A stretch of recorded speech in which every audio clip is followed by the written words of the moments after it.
Hello guys! Welcome naman guys sa ating YouTube channel. Good afternoon sa ating lahat guys.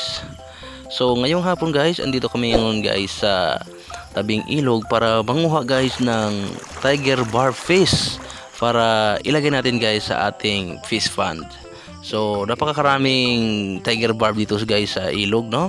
So ngayon guys, subaybayan nyo kami guys sa pagpanguha ng tiger barb fish. And also guys, ipakilala natin guys ang ating fisherman sa tabing ilog guys, no? Si Ronel Gabuyan aka Boy Alog pero Bisaya.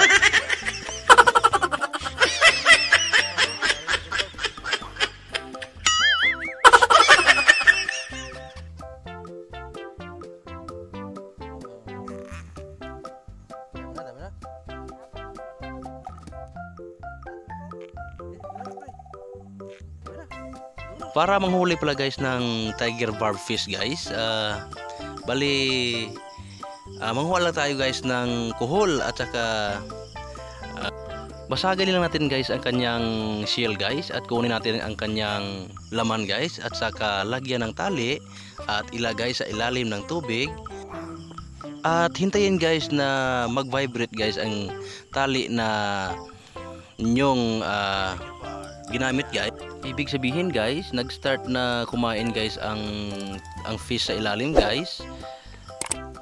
At saka sahirin nyo na guys. At nandyan na ang tiger barb sa loob ng ating fish net na ginamit guys.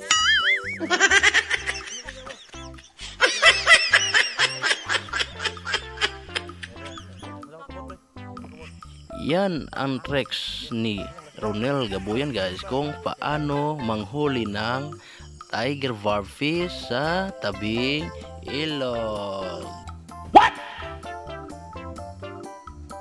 Palakpakan naman dyan.